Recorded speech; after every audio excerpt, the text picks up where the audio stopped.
We invited speakers from this year's Manly Writers Festival to answer questions about their experiences as published authors. And I started writing my debut novel a couple of years ago, The Inheritance. I've always been a writer, but I only came to poetry quite late. I've since published 4 books. Writing a memoir. It's a very personal story, and it's an account of my own experiences with loss and grief. You're a published author. Yeah. Congrats. Thank you. What did it take to get there? There's no real path to becoming a poet other than being a little bit of an odd person, I think. These days there are a lot of writing programs you can do at university, but when I was coming up as a writer they didn't exist. So it's just a matter of reading a lot of poetry and experimenting and seeing how you go. I had so many people asking me about how I had dealt with my own loss and grief and managed it, and being able to sort of move forward in my own life. My sister and her partner died in a car accident when my sister was 21, and then following that my younger brother was diagnosed with brain cancer, and my first husband died by suicide. So by the time I was 30 I had suffered some of the most awful losses that you can imagine, and since then I went through the experience that many people do of multiple miscarriages trying to have a family, and then also both my parents have now passed, and I felt that it was a really important story to be able to share with other people.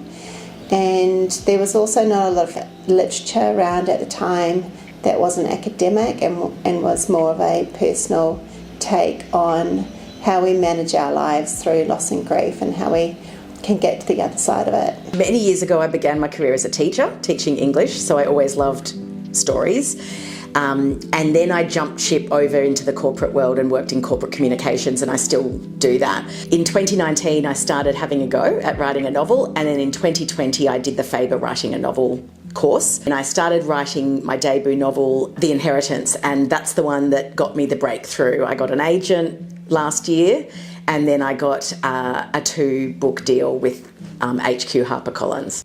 What advice do you have for people who want to start writing? If you've been wanting to write a book, my advice is to start trying to write a book. I mean, it won't write itself, and so you do have to just decide that you're going to do it. I would also suggest enrolling in some sort of course to help you work out how to do it. In 2019 I had a go at writing a book and spent a year kind of muddling my way through, and then when I signed up for the Faber course in 2020 I felt like I understood and I learnt some things, the technical side of writing, that has really positioned me well, I think, to be a better writer and a faster writer too. Read and be authentic, I suppose. Reading is just your best way of learning. Like, in the end, people can give you some tips on craft, but you really learn to write poetry by reading poetry. And then I think just be confident in your own voice. Don't try and write like anybody else. There's so many different types of poetry, different ways of approaching it, but like what will affect people is if you're really speaking from your heart and laying yourself out there. It is a fantastic tool to use in terms of whether it's